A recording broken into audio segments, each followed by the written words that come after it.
예. 한 설문조사에서 20대, 30대를 대상으로 명절에 가장 듣기 싫은 말 무엇이냐 하고 설문조사를 했답니다. 명절날 가장 듣기 싫은 말이 무엇일까? 젊은 사람도 어떻게 생각을 하는가? 응답자의 30%가 앞으로의 계획이 뭐냐라는 질문이었답니다. 어른들로부터 앞으로 뭐 할래? 라는 질문 가장 힘들어 한답니다. 그 다음에는 올해 취직해야지, 올해는 결혼해야지, 뭐 이런 이야기. 올해는 승진 언제 하냐 등등. 속으로는 저도 죽겠어요 그러고 싶은데, 그래서 청년들 사이에서 혼설족, 혼추족이라는 말이 생겨났습니다. 혼설족, 설을 혼자 보내고 싶은, 추석을 혼자 보내고 싶은 사람들 생겨나고 있답니다. 분명히 명절은 보고 싶은 가족들이 함께 모여서 화목을 도모하고 또 행복한 시간을 보내기 위해서 이 명절이 있는 건데, 또 누군가에게는 가끔 이렇게 명절 스트레스로 인해서 힘든 시간을 치러야 하기도 합니다. 사람이 살면서 참 서로 다투기는 쉬워도 또 이렇게 화목하기는 때로는 쉽지 않은 것 같습니다. 우리는 무엇 때문에 서로 다투게 되는 걸까? 그리고 어떻게 화목할 수 있을까? 성경은 우리에게 화목을 말씀하고 있습니다. 화목해라. 신앙생활의 이 귀한 열매, 신앙생활에서 우리의 믿음이 신실해지고 또 주님의 사랑을 닮아갈수록 우리의 안에서 나타나는 특징은 화목한 거예요. 그러니까 누군가를 만나도 늘 사이좋게 화목하게 잘 지내는 모습이 신앙이 성장하고 성숙해져 가는 사람의 특징이라고 할 수 있습니다. 믿음 좋은 사람이요, 누구를 만나도 이렇게 다 포용해주고 다 이렇게 떠안아주고 할 수 있습니다. 근데 어떤 경우에는 만나면 뭔가 틀어지고, 만나기만 하면 사이가 어긋나고 뭔가 갈등이 생겨요. 가는 곳마다 다투기만 합니다. 그렇다면 어떻게 우리는 화목할 수 있다는 말인가?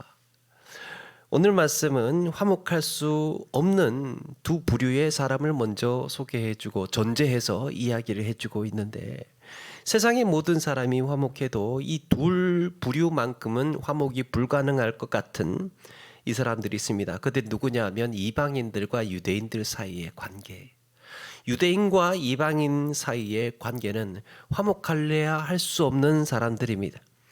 이들이 어떻게 성경에서 가까워졌는지, 또 왜 이런 화목에 있어서 우리가 가지고 있는 태도는 무엇인지, 신앙생활에서 화목과 관련해서 우리는 어떤 생각을 하면서 살아야 할 것인지, 앞에 11절에 보니까요, 그 유대인들이 이방인과 화목할 수 없었던 이유에 대해서 이야기를 합니다. 그러므로 생각하라, 너희는 그때에 즉 지나서 할례를 받지 않은 무리라 칭함 받는 자들이라. 할례가 없었던 자들이다. 그때 너희는 그리스도 밖에 있었고 이스라엘 나라 밖에 사람이라. 약속의 언약들에 대해서 외인이요 세상에 소망이 없고 하나님도 없는 자들이었다고 이야기를 합니다. 유대인들이 이방인들과 화목할 수 없는 이유들이 이렇게 여러 가지가 있었습니다. 유대인들은 선민 우월 의식을 가지고 있었습니다. 유대인들만 최고고 너희들은 죄인이라는 거죠. 이방인들은 할례 받지 않은 자들이었습니다. 할례를 받지 않았다는 것은 하나님의 백성이 아니라는 이야기지요. 유대인들이 쓴 탈무드에 이런 이야기가 나옵니다. 하나님께서 이방인을 유대인과 같은 모양으로 지으신 이유는 장차 이방 사람들을 종으로 부려먹을 때 유대인들에게 혐오감을 주지 않게 하기 위함이랍니다. 얼마나 유대인들이 자신의 우월 의식에 사로잡혀 사는지 알 수 있습니다. 이방인은 그리고 그리스도 밖에 있는 자들이었습니다. 이 그리스도라고 하면 구약에서는 메시아를 말하죠. 메시아 통치권 밖에 있는 사람들, 약속이 없는 사람들, 소망이 없는 사람들을 이방인으로 생각을 했습니다. 그래서 소망 없는 사람들이 되었던 겁니다. 그리고 또 하나, 이방인은 하나님도 없는 자들이라 그랬습니다. 우리가 예수님을 모르고 영적인 이방인이 되었을 때 구원의 은혜도 축복의 약속도 소망도 하나님도 없이 살았던 존재라는 겁니다. 결국엔 육신이 죽은 후에는 영원히 지옥에 갈 수밖에 없는 비참한 존재라는 거죠. 유대인들이 보기에는 이방인들을 이런 점에서 같이 화목할 수 없는, 분리시켜야 되는 이런 사람들로 생각하면서 살았습니다. 그런데 13절에 보니까 이렇게 달라집니다. 13절에 이제는 전에 멀리 있던 너희들이 누굽니까? 유대인들과 이방인 사이의 관계, 이제는 그리스도 예수 안에서 그리스도의 피로 가까워졌느니라. 그리스도의 피로 가까워졌느니라. 그리스도의 피가 아니면 가까워질 수 없는, 세상에 그리스도의 피로 인하여서 피가 아니면 가까워질 수 없는 사이가 이제는 가까워졌다는 거예요. 예수 그리스도 안에서 유대인과 이방인이 이렇게 가깝게 되었습니다. 하나님이 유대인들에게 약속했던 모든 축복의 약속과 특권, 이런 것들이 이제 이방인들이나 유대인들이나 다 같이 누리고 공유할 수 있게 되었습니다. 그리스도의 피로 인하여서. 우리가 보통 서로 가까워지려면 조건들이 필요합니다. 가까워지려면 조건이 있죠. 그 외국에 나가면 같은 한국 사람 만나면 반갑고, 또 때로는 이 타지에 갔을 때 같은 지역에서 출신이면 너무나 또 반가운 게 있고, 또 같은 학교이면 또 반갑고, 학교라든지 지역이라든지 이런 것들이 반갑죠. 그리고 또 반가운 게 있죠. 또 뭐 같은 성씨를 만났다랄지, 같은 가족, 같은 핏줄을 만났을 때 반가운 게 있습니다. 이렇게 그 중에서도 가장 끈끈한 것이 같은 피.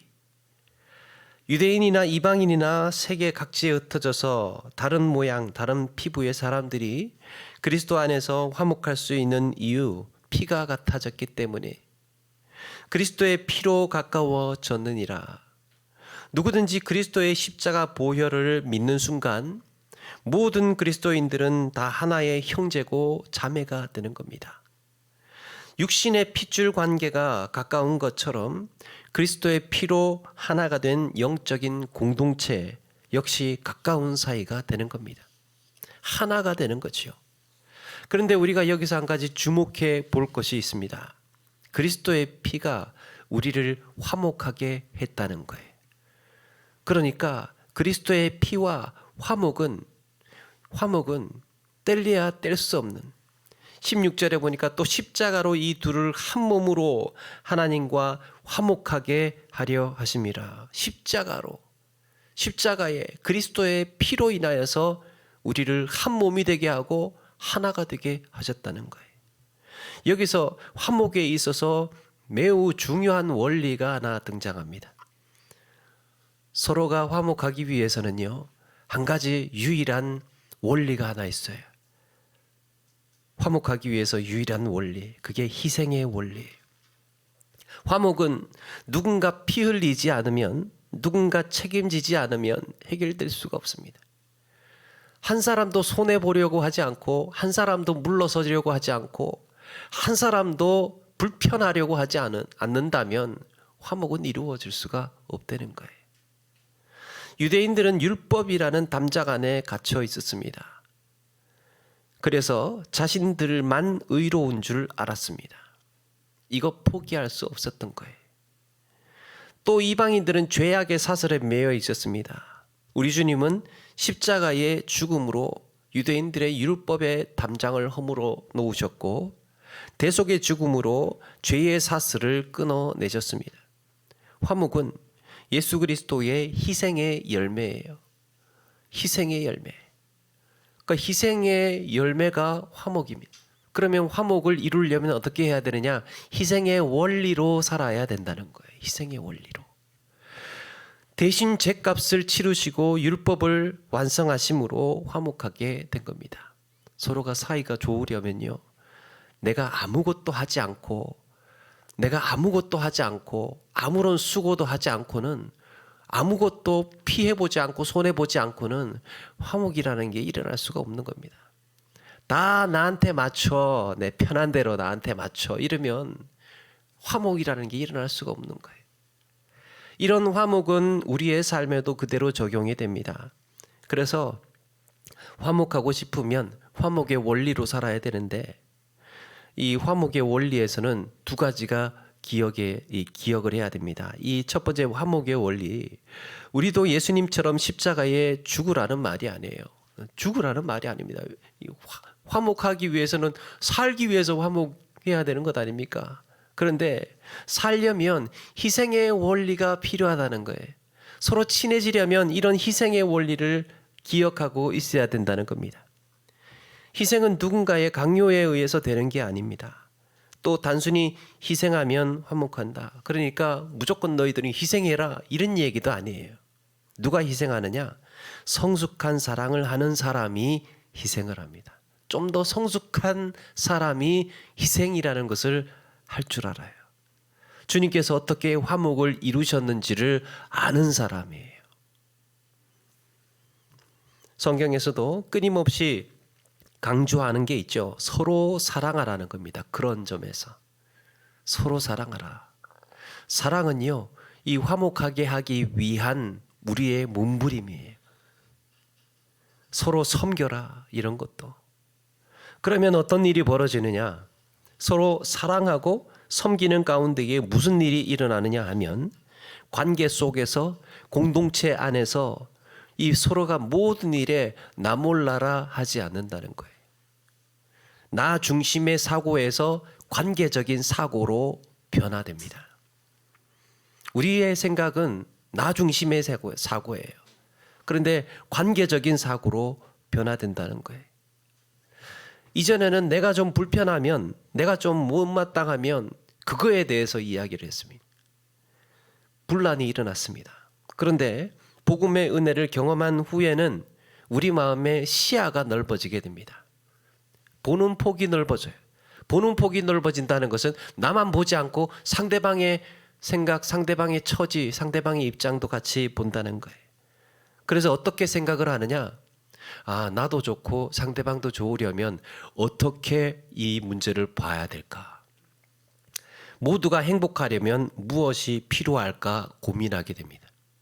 나만 행복한 게 아니고 나와 함께하고 있는 내 공동체가 서로 행복하려면 어떻게 해야 될까, 이걸 고민하게 된다는 거예요. 이게 관계적인 사고예요. 어떤 가정에서 방바닥에 누군가가 물컵을 놓아두었다고 하죠. 컵이 이제 방바닥에 놓여 있습니다. 그런데 그만 아들이 지나가다가 발로 차는 바람에 물컵이 바닥에 확 엎질러졌어요. 이 광경을 본 할머니가 제일 먼저 달려와서 아이고, 내가 먼저 보고 치웠어야 되는데 하면서 미안해합니다. 할머니가 미안해해요. 아빠가 아이고, 제가 이 물 먹고 치운다는 게 그만 막 잊었네요. 그러면서 또 이 아빠가 와서 자기 책임이라고 합니다. 주방에서 달려온 엄마가 아이고, 제가 좀 잘 살폈어야 되는데, 그러면서 자기 탓을 하는 거예요. 아이는 제가 조심해서 걸어야 되는데 잘못했어요 라고 하면서 이 아들 또 사과를 하는 겁니다. 그러니까 분란이라는 게 그 집에서는 일어날 수가 없는 거예요. 서로가 책임을 지고 있고 서로가 이 문제에 대해서 자기 일과 관련된 것으로 보기 때문에, 내가 치웠어야 하는데, 내가 잘 살폈어야 하는데, 내가 잘 돌봐봤어야 하는데, 자기와 관련해서 생각을 하고 있습니다. 그런데 똑같은 일이 다른 가정에서 벌어졌습니다. 아들이 무심코 발로 차는 바람에 물컵이 그 집에서도 쏟아져 버렸어요. 이 광경을 본 할머니가 잘한다. 어쩜 저렇게 애비 클 때랑 똑같아. 글쎄. 안 좋은 거는 다 아빠 닮았대요. 안 좋은 거는. 그래서 기분이 그냥 상한 아빠가 애꿎은 엄마한테, 아빠가 이제 또 엄마한테 퍼붓습니다. 당신은 말이야 뭐 한다고 저런 것도 안 치우고 맨날 연속극이나 보고 말이야. 연속극 등장합니다. 화가 난 엄마가 이제 애를 또 잡습니다. 애 등짝을 촥 때리면서 내가 못 살아, 내가 이 때문에 내가 못 살아 그러면서 이런 악순환이 계속해서 반복되면서 아이는 가족 중에 아무도 책임지는 사람이 없음을 발견합니다. 우리 집은 책임지는 사람이 없는 거구나. 여러분, 이게 사소한 일상인데 이런 사소한 일상이 쌓여갈수록 아이는 뭐를 몸으로 체득해 가느냐? 책임을 회피하는 생존 전략을 터득해 가는 거예요. 아, 절대로 살면서 책임지면 안 되는 거구나. 배우게 되는 겁니다. 책임지는 사람이 없으면 화목할 수가 없어요. 책임지지 않는 사람으로, 그리고 누군가를 용서하지 않는 사람으로 성장해 갑니다. 타인을 단죄해야 내가 살 수 있다는 거죠. 타인을 정죄해야, 네가 잘못해야 내가 잘못이 없는 것으로 된다는 겁니다. 결국에는 화목하고 싶어도 어떻게 화목하게 되는지조차도 배우지 못하게 되는 거예요. 여기에 뭐가 전제가 되어 있느냐? 난 잘못이 없다가 전제가 되어 있습니다. 난 잘못이 없어. 나는 문제가 없어. 난 잘못이 없어. 그런데 화목하려면 내 가족의 공동체를 내가 떠안아야 됩니다. 이게 관계적인 사고예요. 함께, 서로가 함께 같은 입장에서 생각을 하는 것, 책임지려고 하는 것, 자기 자신을 솔직하게 인정하는 것. 그로 인해서 우리는 서로 경계하지 않고 하나가 될 수 있다라는 겁니다. 또 하나가 이해예요. 성경은 예수님을 이렇게 소개합니다. 우리에게 있는 대제사장은 우리의 연약함을 동정하지 못하실 리가 아니요 모든 일에 우리와 똑같이 시험을 받으시니라고 말씀합니다. 이전 성경에는 체휼하지 못하실 분이 아니고, 그러니까 몸으로 함께 느꼈다는 거예요. 몸으로. 신은 인간이 되시지 않고 또 충분히 인간을 아실 수가 있습니다. 그런데 우리 인간을 위하여서 주님은 친히 사람이 되셔서 인간이 당하게 되는 모든 고난과 시련들을 몸으로 함께 느끼고 체험하셨습니다. 그래서 우리와 똑같으신 분이, 우리와 똑같기 때문에 우리의 아픔, 우리의 눈물을 이해하시는 겁니다. 우리에게 필요한 사람은요, 해결사가 아니라 이해하는 사람이에요. 문제 해결이 아니고 이해해 주는 게 먼저예요. 우리 주님께서 믿음에 실패한 제자들을 찾아가셨을 때 자기 기준으로 생각하지 않으셨습니다. 그가 얼마나 힘들었을지, 그가 얼마나 괴로웠을지 충분히 아시는 가운데에 대화를 나누셨습니다. 나사로가 죽었을 때도 마르다와 마리아를 찾아간 예수님은 함께 슬퍼하셨습니다. 그는 우는 것을 보시고, 그들이 우는 것을 보시고 심령의 비통이 여기시고 불쌍히 여기사라고 했습니다. 전능하신 주님께서 마음 아파하실 이유가 무엇입니까? 다 하실 수 있는 분은 아플 이유가 없죠. 그날 나사로를 살리는 일에만 만약에 집중했다면 문제 해결이 뭐가 문제입니까? 나사로가 죽었다는 게 문제죠. 근데 예수님에게는 이게 문제가 아니에요. 지금 당장이라도 벌떡 일어나서 살릴 수가 있었다는 거예요. 그러면서 이제 걱정 말라고, 왜 우냐고 이렇게 하실 수가 있었는데, 예수님께서는 그들과 함께 앉아서 그들의 아픔에 함께 머물러 계셨습니다. 이게 이해예요. 먼저 이해해줘야 내 편이라는 안정감이 드는 겁니다. 그래야 화목할 수 있습니다. 문제가 생겼을 때, 어려움이 생겼을 때 자꾸 그 문제 해결을 위해서 답을 주는 것이 아니고 이해해 주는 게 필요하다는 거예요.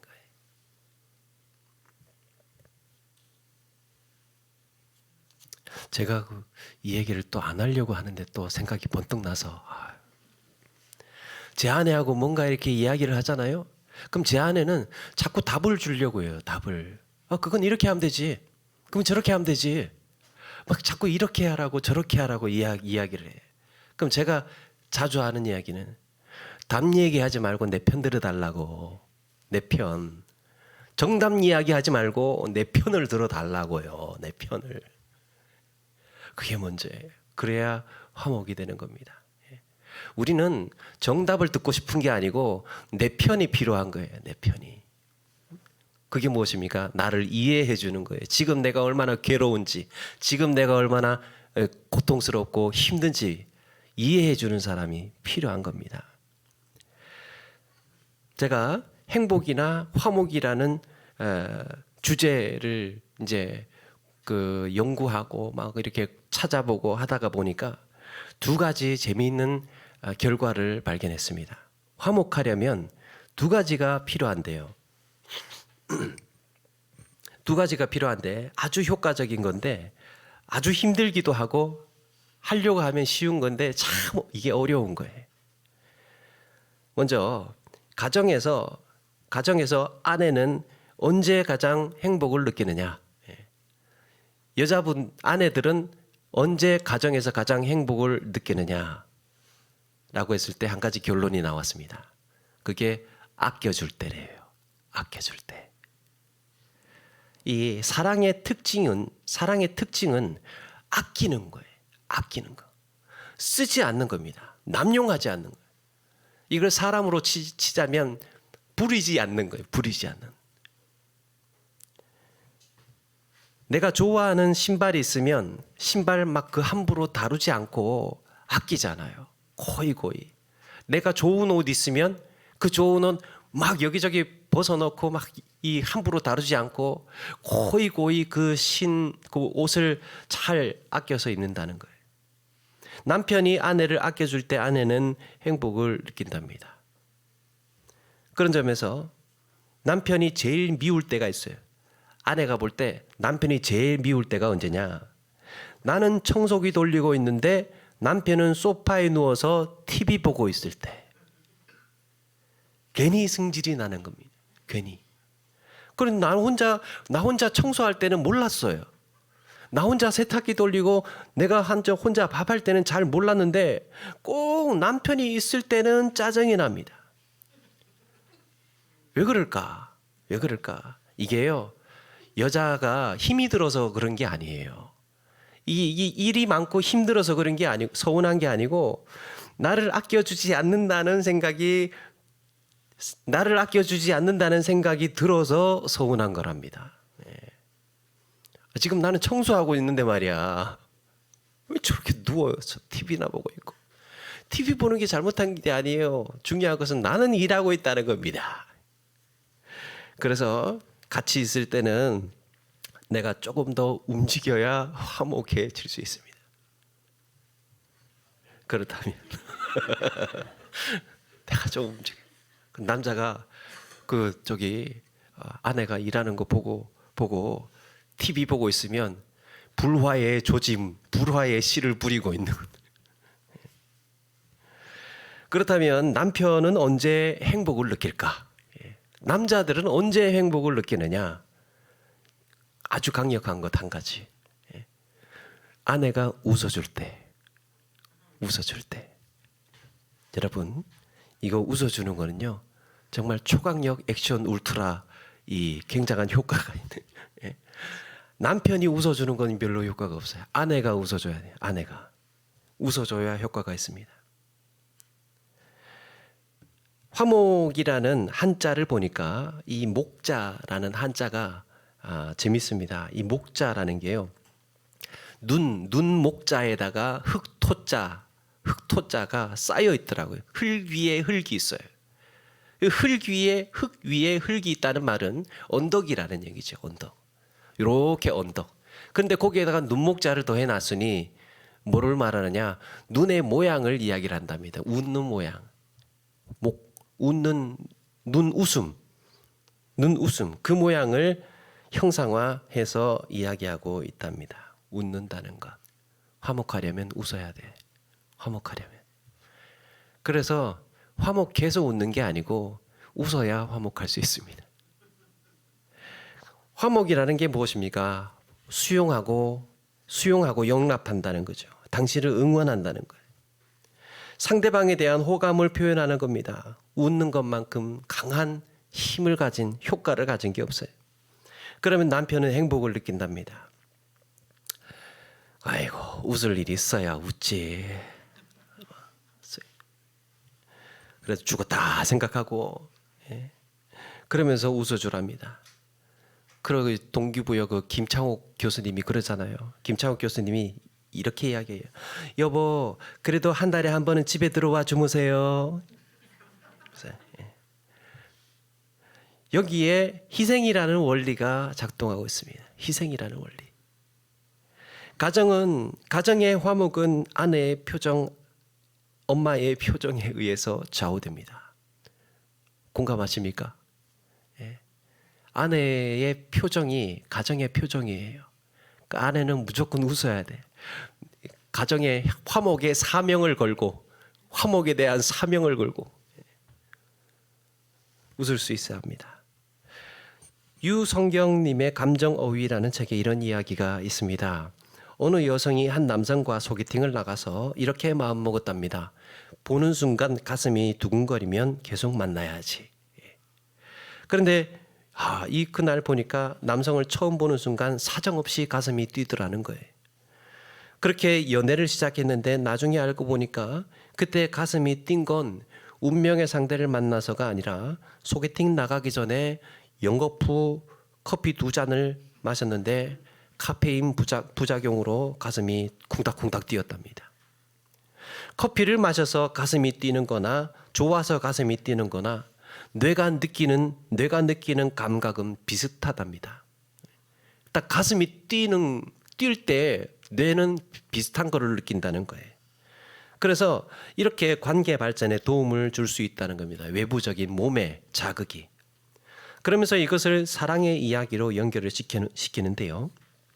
사랑을 해서 가슴이 뛰는 것이 아니라 가슴이 뛰어서 사랑을 한다고 이야기를 합니다. 마음의 지각이 먼저고 두뇌의 감각은 나중이랍니다. 마음의 이 자각, 몸의 자각은 이게 먼저고 뇌의 감각은 나중이랍니다. 즐거워서 웃는 게 아니라 그래서 웃어서 즐겁답니다. 무서워서 도망치는 것이 아니라 도망치니까 무섭다는 겁니다. 그리고 이 이야기의 결론을 이렇게 이야기합니다. 소중하게 여길수록 더 소중해진다. 소중한 것이 생겨서 소중한 게 아니라 소중하게 여기고 소중하게 느끼기 때문에 소중한 것이 된다는 거예요. 세상에 아무리 소중한 것이 내게 있어도 내가 이것을 천대하고 무시하고 외면하고 잘 소중하게 여기지 않는다면 이건 나한테 소중한 게 아니에요. 이게 나한테 소중한 이유가 무엇입니까? 내가 지금 소중하게 여기고 있기 때문이에요. 그게 먼저라는 겁니다. 화목은 거저 얻어지는 것이 아니라 이렇게 내가 먼저 수고하고 희생하는 가운데에 얻어지는 열매예요. 땀 흘리지 않고 수고하지 않고 헌신하지 않고 섬기지 않으면서도 화목을 이야기한다는 것은 어렵다는 거죠. 작은 손해를 보지 않으려고 하다가 더 큰 손해로 이어지는 경우입니다. 잠깐 편하려고 하다가 오래오래 불편하게 지낼 수 있습니다. 이렇게 화목이 그리스도의 피로 이루어졌다는 사실은 성경에서만 존재하는 것이 아니라 하나님의 이 말씀이 우리의 삶에, 우리의 현장에 이렇게 스며들어와 있는 겁니다. 화목하려면 희생의 원리를 기억해라. 사랑하는 여러분, 그리스도의 희생의 원리는 대속의 죽음으로 이루어졌지만 우리에게는 화목하게 살아가는 삶의 동력이 되고 있습니다. 몸부림쳐야 된다는 거예요. 수고해야 된다는 겁니다. 섬겨야 된다는 거예요. 나만 생각할 것이 아니라 관계적인 사고로 생각해야 내가 몸담고 있는 공동체가, 가족이, 교회가, 직장이, 내 삶의 현장이 화목해질 수 있다는 겁니다. 관계적인 사고로 생각을 해야. 나 중심으로만 생각하고 내 편한 대로, 내 좋은 대로, 내가 원하는 대로만 하면 화목이 이루어지기가 어렵다는 거예요. 그리스도인들의 삶의 특징이 무엇이라 그랬습니까? 화목의 원리. 그리스도인의 삶의 특징이 무엇이라 그랬습니까? 가는 곳마다 사이가 좋아요. 가는 곳마다, 있는 곳마다. 내가 서 있는 곳마다 나와 가까이에 있는, 내 곁에 있는 사람들과 사이가 좋아지는 겁니다. 우리는 희생하는 삶이 아니라 희생의 원리로 사는 것입니다. 희생의 원리로 살아야 내가 살 수 있어요. 희한하죠? 화목은 그 희생의 원리 속에 숨겨져 있기 때문입니다. 우리 주님은 자신을 희생하여서 화목할 수 없는 우리와 하나님과 화목하게 하셨습니다. 우리 주님께서는 자신을 희생하셔서 서로 도저히 화목할 수 없는 유대인과 이방인 사이를 서로 화목하게 하셨습니다. 이렇게 화목할 수 없는 원수지간들이 주님의 희생으로 인하여서 가까워졌다면 우리 삶에 화목하지 못할 관계가 어디에 있겠습니까? 여러분, 이제 희생하고 이해하고 용납하는 그런 사랑으로 우리는 더 기쁘고 풍성한 삶을 살게 되었습니다. 내가 먼저 성숙한 그리스도인이 되어서 화목한 관계, 화목한 가정, 화목한 교회로 세워가시는 우리 모두가 되기를 주의 이름으로 축원합니다.